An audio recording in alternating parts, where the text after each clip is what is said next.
Welcome to the Keith B. Dixon Zone, dropping photography knowledge all day long. Right?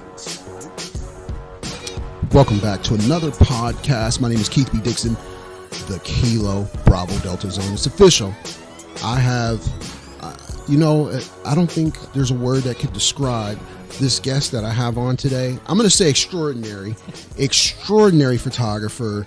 How many years, Ralph? 48 years. 48 years in the game. 48 years. Ralph Romaguera, past president of PPA. And as far as merits go, out of photographers in PPA, where do you fall in terms of achieving the most merits? Number 6 out of 30,000. Can you guys believe that? We're gonna be talking with Ralph Romaguera. Ralph, tell our audience about you and how you started in photography. Well, that's a very funny story. I started in photography actually in the Navy. In 1967, I graduated from an all-boys Catholic high school with a 3.8 average. I went out to LSUNO, Louisiana State in New Orleans, and after a semester of finding out what fraternities, beer, and girls were about, dropped down to a 2.3, which was not really a big deal, but my best friend dropped to a 0.8. Well, back in those days, if you didn't have a 2.0, you got drafted. You went directly to Vietnam, and he was 6'7", size 15 shoe. And so he'd be a pretty big target, and we had done just about everything together. And I said, Bill, what you feel like doing? He goes, I don't know what you feel like doing. We're out having a brew or two. And I said, well, let's join the Navy in the morning. He said, well, you're out of your mind. And he says, but if you're crazy enough to go, I'm going to go too. And next morning, he spent the night at my house. My mama was used to that, of friends just popping in. And we went and joined the Navy in the morning, and they offered us airman ordnance, which was loading bombs. They offered us parachute rigging, and that sounded great because that was an air-conditioned office. But you had to jump out the plane with the first one you packed. So we said, what else you have to offer? Bill said, what else you have to offer to the recruiter?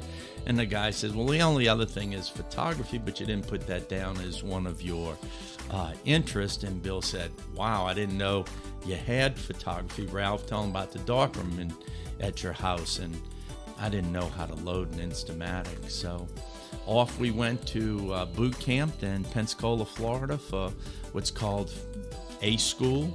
And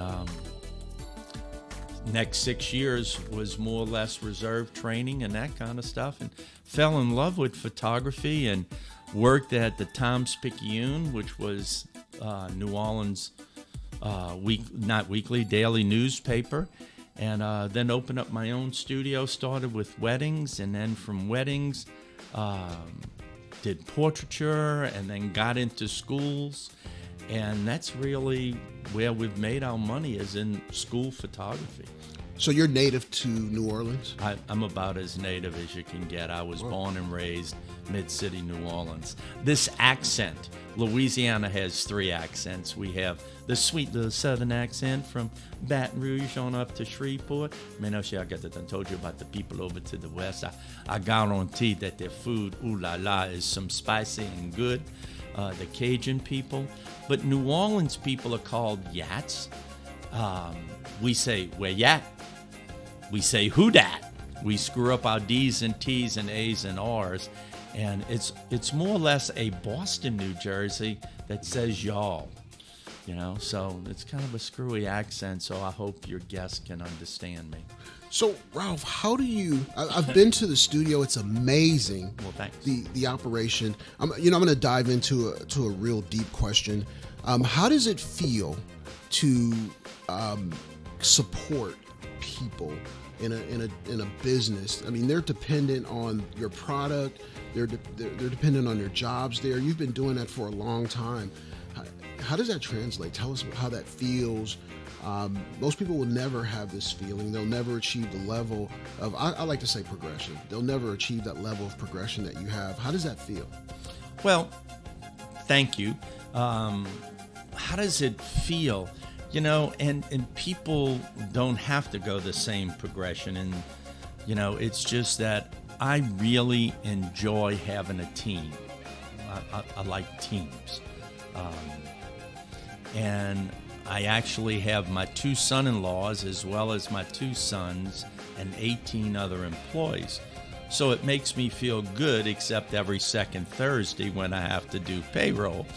But, excuse me, it's a great feeling. It's fun to share your love of photography, because what we do, what you do out there is so important. Every time you push that button, it should be the best photo you've ever done.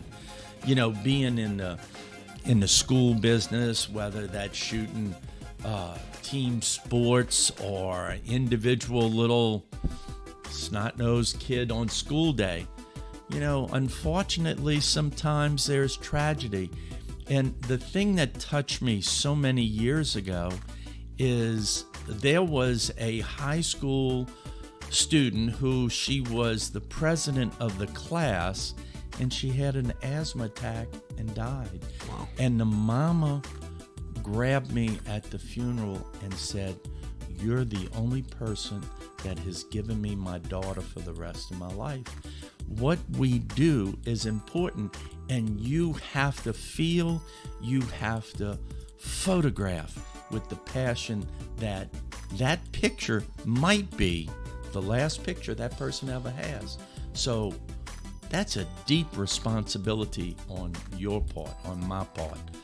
But it's fun. I really don't work that much. Cindy and I travel a whole bunch. I show up and smile and have lunch with the guys, go in and talk now and then just to try to, motivate and get things rolling on special projects. But it's been great, and I'm just so blessed to be in the position I am. As photographers, we go through a lot of ups and downs, emotionally, financially. I remember you telling me a story about Katrina, and to this day I still remember that story about how you guys how you guys actually recovered. And a lot of people, they just don't make it back, when adversity strikes. What was in your heart at that time? Tell me about that. Well, Katrina, for a lot of people that don't know, Katrina was really a man-made problem. It wasn't, the hurricane. What it was, a hurricane to New Orleans people used to be a 3-day vacation from school where the little old ladies prayed the rosary in the corner and we played Monopoly by candlelight. So Katrina, what happened was the Corps of Engineers dredged too close to a levee, and that wall collapsed under. So that's what caused, and then a barge, everybody hears about the Ninth Ward and all of those poor people, a barge got loose and broke down another levee. So that's what really happened with Katrina. But there's been many ups and downs. There's, but you got to get up. You got to get up. I mean, we went out and painted our own little signs to say we're alive and well, and we can do copy and restoration for you. We can help you with your photographs. We didn't know, but how long we'd be in business, if we'd be back in business, but we were bound and determined. I have a great set of sons. All of them are sons, the son-in-laws as well as the sons. And a couple of them went in and ran the business, and Ryan and I went and picked up fence pieces and put the yards back together. You just, if you love something, you got to continue to do it. And, God always takes care of you. He really does. That's powerful. That is really powerful, Ralph. And, you know, I've read so many different types of statistics on the failure rate in photography, and I hear a story like yours, and you know, I often think to myself, is it a matter of character? Is it will? Like, how do you pull through? Like, I'm a new photographer. I haven't experienced any adversity in my life in terms of, you know, being in business or even being a photographer. If you had to paint a picture for that new photographer, in terms of how they could deal with adversity, what would you tell them?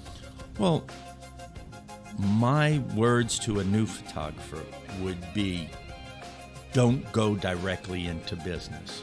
Go work for somebody. I mean, if you worked for somebody for nothing for 6 months, you would get more education than a 4-year college degree in photography. You know, hands-on, working hard for somebody, understanding what it takes for hard work. Education is so important. You know, if somebody said, Ralph, how did you last 48 years? Well, it's education. And unfortunately, today, we get too much of our education from online. You know, it's meetings like this meeting, the exposure meeting here, where you make friends with people, you know?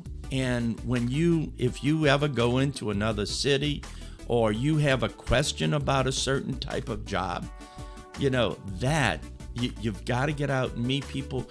You got to learn something new every day. Even though I don't work on a daily basis anymore, I'm looking on the internet. I want to see something different. I want to get a new and exciting idea. You know, you just made a very powerful statement in my presentation tomorrow on social media. One of the steps that I actually introduce is what I call boots on the ground. Your social media doesn't really exist unless you have a physical network of people that you're connected to. And I'm a firm believer in that, especially now. How do you see social media and photography together? Does it work? Is it necessary? I mean, you've achieved a level of progression in your business far before social media was even a factor. I mean, do you think it's that big of a factor for a business owner? In business, people like to do business with friends, and you can't be friends over a computer. Not like a face-to-face, real handshake. Be sincere. Make that a great handshake. You know, join your Rotary, join your Kiwanis, join, you know, these meetup groups of people in different professions. You know, it's real contacts. I think social media is great, but it's real contacts. You know, if all things are equal, people would rather do business with friends. And if all things are unequal, people would rather do business with friends. You got to meet people. You know, I'm sitting here and I'm thinking about all the great things that you've done, because I think they need to be talked about and acknowledged. When I first started to dive in and research not only the studio in the things that you accomplished, one of the things that I saw that was very impressive, I want to say almost unbelievable. Everybody in your studio was certified. Yes. Tell us about that. Okay, first of all, I am a very big PPA believer. The benefits that PPA has, education-wise, credential-wise, and that type of thing, it makes more sense to belong than to not belong. It costs more not to belong than it does to belong, because there's so many benefits.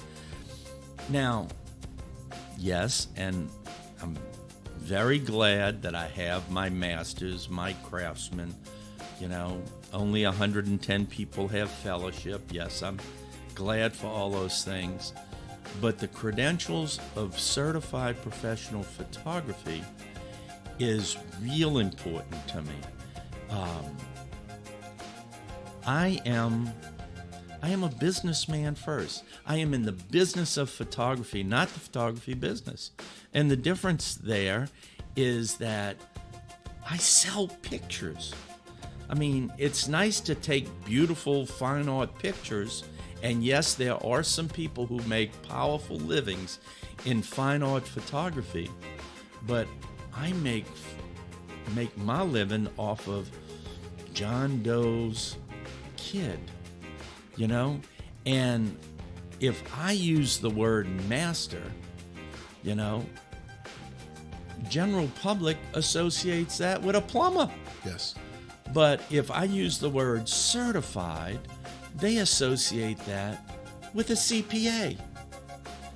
Nothing against plumbers, but I think it's important for the general public to know that everyone on staff has gone through a written test and a print test to say that the quality of work that they produce is a good saleable product for our clientele. So certification to me is something that everybody should work for their business.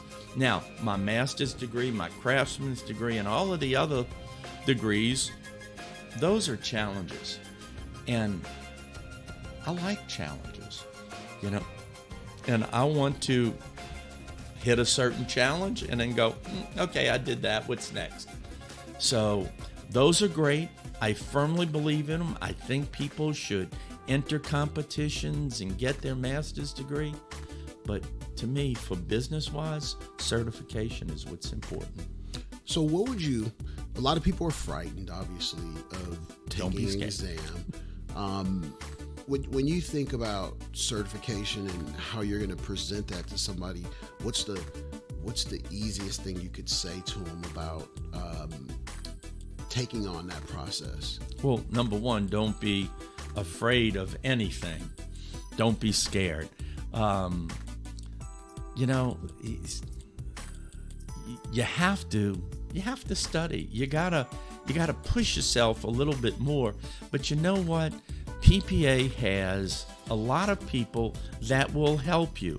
There are a lot of people that would love to mentor you and make sure that you pass the test and help you with the images. You know, you got to be able to take a little criticism, and sometimes we artists think that, oh, how can they talk about my photographs? But you know, that's the way you learn. That's the way. I mean, I remember first coming out the service, and Hurricane Camille hit the Gulf Coast, and the UPI photographer, who to this day is a close friend, literally kicked me in the butt and said, move in closer, because I was too far away. So it's a case of you gotta have, if somebody doesn't teach you how to swing a bat, you're going to continually miss the ball. I love that. I love that response, and I love that answer. And Ralph, not only have you inspired me to, declare and go and take that same journey, I'm looking forward to it. Matter of fact, my most popular podcast on here is Make No Excuses. I mean, it's the most listened to episode on here, and I lived that. I live my life out in social media because it creates leverage. It allows me to progress forward. As we near the end of this podcast, and I'm thinking about, like, what question could I ask somebody who's been in this game as long as you have? What could I ask them that would impact people? The first thought that comes to mind is why photography? Out of you're a smart guy in college, you could have did anything. I know the military was a big part of the influence, but why photography? And why is it so important to you?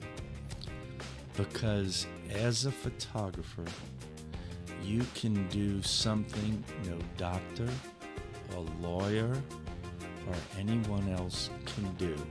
You can preserve time. You can record history. And to me, that is an awesome responsibility. And the camera has taken me places around the world, in whether it's photographing at a presidential inauguration or photographing the pet of the week.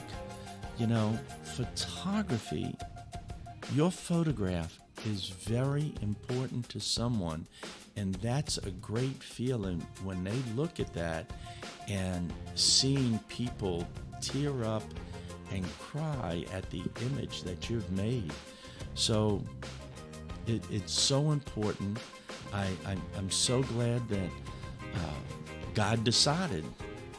I think He decides everything, and I'm so glad that He put me on this journey. Well, let me ask you, I want to ask you a sensitive question in terms, this issue of diversity in photography has haunted us. And I've always been that person to not really complain, but do something about it. And, I'm doing my part and reaching out to people and trying to get us educated as people of color. You're a big champion of diversity. And when I first met you and we talked about this, it was almost unbelievable because I had been in photography for so long, and I never really felt a part of it.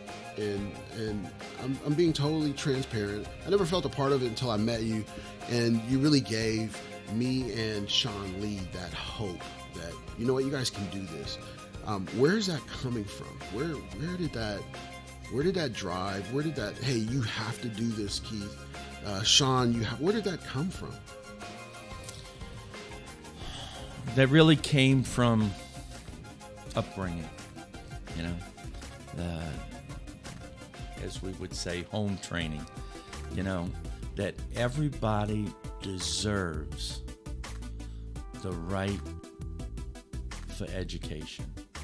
And if there is a problem, whether it's political, whether it's photography, whether it's a relationship, it's usually education, that somebody doesn't know that other person, and I just felt, I just felt that the organization that I loved, PPA, was really too lily white. And, when I got on the board of directors and I gave up my time to be on the board of directors and to volunteer, I wanted to make a difference. And I saw where some of my friends didn't have the opportunities that I had. And it's a comfort thing. And I thank Mama for where it came from. It's just that people are people, and you got to make people comfortable, and you got to educate everyone.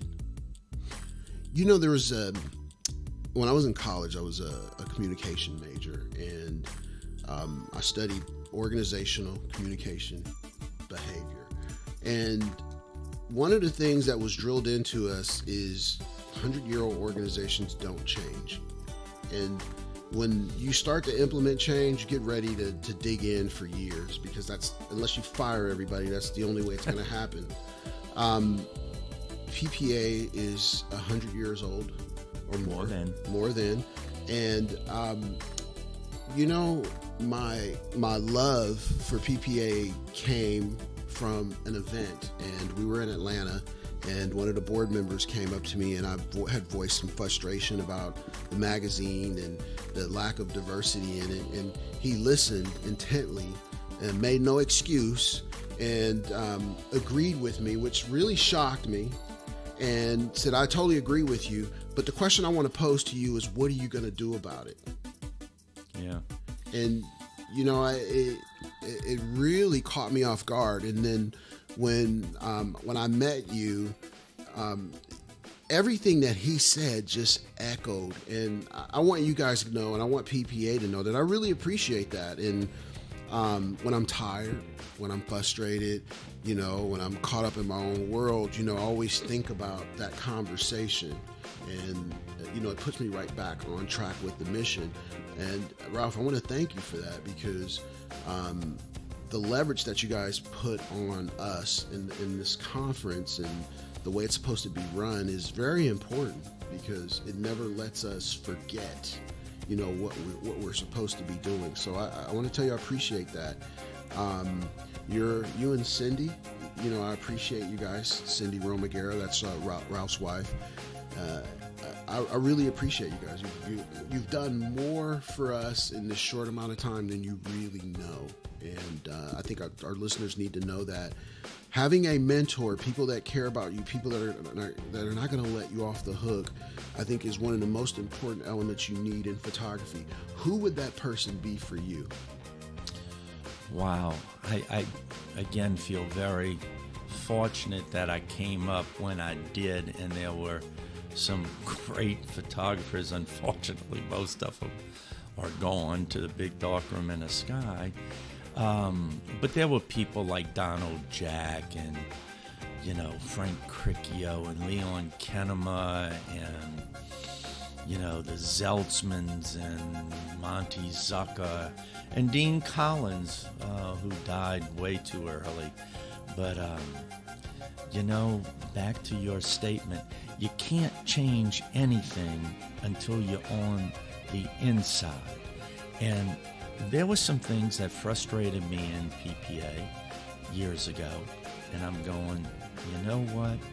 You either quit or you get involved. And there's no success in excuses, and you get involved and you change things. You do it a little at a time, but PPA is a great organization. We have a great executive director in David Trust, in our CFO in Scott Kirkian. I mean, they've made it from almost bankrupt to where they have millions in the bank that I don't know how long it's been, but I think it's well over 10 years that they've even raised dues. So PPA is alive and well, and they have open arms, but it's going to take you, the listener, your involvement, getting involved, whether it's as a volunteer or on a committee, to make that change. That's perfect. And, I'm glad you said that, because people hear me say it, and it's like, well, Keith is saying that, it's working for him. But I believe that PPA can work for anyone. I mean, the resources are unbelievable. Just on the surface. And there's a lot to it, and we're not going to get into it on this particular podcast. But Ralph, I want to thank you. Guys, we are at Exposure 101 Detroit 2017, and our speaking lineup is insane. We are presenting Ralph Romaguera with the Legends Award, and this award is very special. The achievement level for something like this is it's far-reaching, and when I look at being able to present someone with an award like this, the qualifications, the guidelines for it, they're not written, they're established. These people have set the guidelines themselves. So we're talking with longtime photographer. I know Ralph is humble, but I'm going to say he is one of the biggest photographers in Louisiana. There's nobody bigger. His operation employs 18 people. Besides 18. the four boys. Besides the four boys. If you are in business, in real business, you have to understand that responsibility is tremendous, because people are depending on you for their livelihood, their health insurance. And that's what I want people to understand about what it is to be in business. It's one thing to hang your hat and say, I'm a business person. And it's another thing to support a community. So, Ralph, would you say that was pretty accurate? Yeah, and I really appreciate everything you do for the community. No one gives the time and effort that you do to the bomb squad and periscoping all the time. That's just awesome, and I'm sure that the community is very thankful to you. Thank you, Ralph. Okay, you guys, this concludes another Kilo Bravo Delta podcast. Podcast.keithbdixon.online. It's official. Ralph Romaguera, New Orleans photographer extraordinaire. You guys, I will see you next week. Thank you for listening. And again, I appreciate you. Hasta luego.